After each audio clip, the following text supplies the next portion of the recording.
Yes, refraction of light. Refraction of light जो है, लेकिन दो सवाल जो इंसान के जहन में शुरू से पैदा हुए, या बल्कि आप देख सकते हैं रोज़मर्रा ज़िंदगी आम मुशाहिदे की बात है कि अगर आप एक गिलास ऑफ वाटर लें, शीशे के गिलास में पानी लें, बहुत एक आम सा तजर्बा है, और कोई स्टिक ले लें या कोई पेंसिल ले लें और उसे वाटर में डिप करें।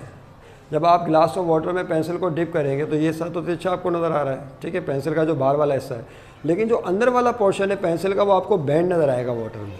ये बड़ी दिलचस्प बात है, कैसा नज़र आएगा? बिल्कुल वाटर में, यानी इस तरह की सिचुएशन होगी। अगर इसको हम थोड़ा सा समझने की कोशिश, ये गिलास ऑफ वाटर अगर मौजूद है और इसमें पानी लबालब भरा हुआ है, तो जैसे आप किसी पेंसिल को इसमें डिप करेंगे, तवज्जो रहे, ये फ़र्ज़ करने के पेंसिल उसको आपने वाटर में डिप किया तो ये पानी के अंदर आपको इस तरह से नज़र आएगी। तवज्जो रहे, किस शक्ल में? इस शक्ल में, यानी पानी में आपने इसको डिप किया, हिस्सा तो बाहर की तरफ है, तो पानी में भी हिस्सा ऐसे ही नज़र आना चाहिए था सीधा, लेकिन ऐसा नज़र नहीं आता, बल्कि ऐसा लगता है कि जैसे पानी में ये बैंड हो गई है, जो पेंसिल है पानी में आने के बाद बैंड हो गई। तो अब ये बात जानते हैं कि जब किसी चीज़ को पानी में स्टिक को खास तौर से डिप करते हैं तो बैंड नहीं होती, तो हमें बैंड क्यों नज़र आ रही है, यानी झुकी हुई नज़र क्यों आ रही है, इसकी वजह क्या है, इसके जवाब को तलाश करना है। दूसरा क्या है, why stars twinkle in the sky, आसमान में आपको रात में सितारे टिमटिमाते हुए नज़र आते हैं बाज़ औक़ात। आप एक स्टार को गौर से देखिए, ऐसा लगता है कि अभी जला अभी बुझा, इसको कहते हैं ट्विंकल। यहीं से वो पोएम बनी थी ना इंग्लिश की, क्या, twinkle twinkle little star how are wonder what you are, यहीं से निकला है। वो चमकते हैं, दमकते हैं, फिर चमकते हैं, फिर बुझ जाते हैं। तो याद रहे कि जो ट्विंकल करते हैं स्टार्स, उसकी वजह क्या है। तो याद रहे इन दोनों सवालात का जवाब एक ही, और डेट इज़ रेफ्रैक्शन ऑफ लाइट। क्या नाम है? रेफ्रैक्शन ऑफ लाइट। रोशनी के इनताफ़ की वजह से ऐसा होता है। अब वो है क्या, उसकी डेफिनेशन याद रखिएगा कि जब रोशनी की कोई शुआ, रे ऑफ लाइट, किसी एक मीडियम से दूसरे मीडियम में दाखिल होती है, एक वास्ते से दूसरे वास्ते में दाखिल होती है, तो वो उसमें दो चीज़ें होती हैं। नंबर वन, एक तो वो अपने असल रास्ते से मुनहरिफ हो जाती है, जो उसका अपना असल रास्ता है उससे डेविएट हो जाती है, और दूसरा उसकी स्पीड चेंज हो जाती है। दो चीज़ें होती हैं। जब कोई रोशनी की शुआ, ray of light, enters from one medium to the other medium, तो टू थिंग्स अपेयर्स। कौन सी चीज़ें अपेयर होती हैं? दो, टू थिंग्स अपेयर। पहली चीज़ क्या होती है कि बैंडिंग का अमल होता है किसी दूसरे मीडियम के अंदर, और दूसरी चीज़ क्या होती है कि स्पीड ऑफ लाइट चेंज हो जाती है दूसरे मीडियम में। इस फिनोमेना को रिफ्रैक्शन ऑफ लाइट कहते हैं। क्या कहा जाता है? लिखे definition, when rays of light, रोशनी की शुआएं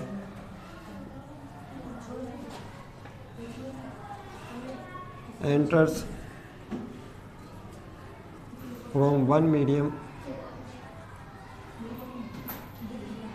to the other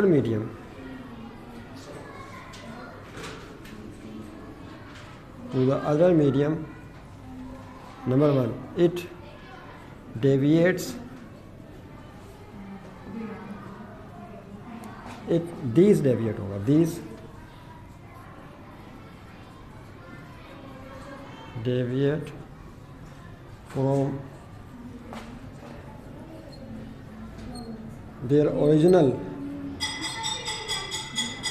पाथ, जो उनका असली रास्ता है उससे डेविएट होती हैं। और दूसरा क्या है, speed of light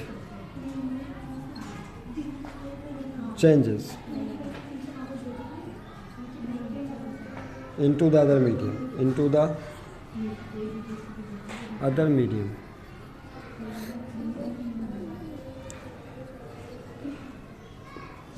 this phenomena is called refraction of light. इसे क्या कहते हैं, लिख लें, आपके पास लिखने के लिए टाइम अलग से नहीं होगा। This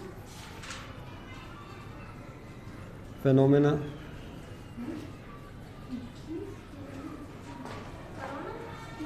called refraction of light.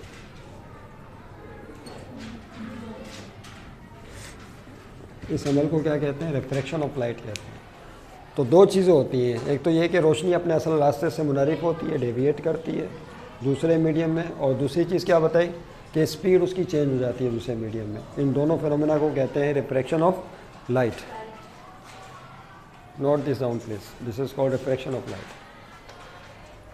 तो अब इसका जवाब हमें पता चल गया कि why stick dip into water looks bend. क्यों पानी में जब किसी स्टिक को डाला जाता है तो वो जो है वो बेंड क्यों नज़र आती है, ऐसा लगता है कि वो अपने असल, ये रीज़न दिया ना यहाँ पे, गिलास में जब आप कोई पेंसिल डालते हैं तो वो ऐसे नज़र आती है पानी के अंदर, बेंड दिखाई देती है।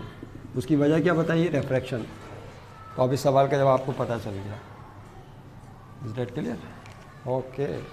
उसके बाद अब ये जो रिफ्रैक्शन का अमल होता है, याद रहे रिफ्रैक्शन का अमल दो लॉस का पाबंद है। इसमें आपने इससे पहले पढ़ा था रिफ्लेक्शन ऑफ लाइट। क्या पढ़ा था बोलिए?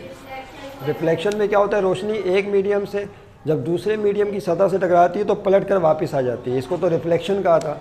और रिफ्रैक्शन में क्या होता है, उसका कुछ हिस्सा दूसरे मीडियम में एंटर हो जाता है, दाखिल हो जाता है। This is called refraction of light.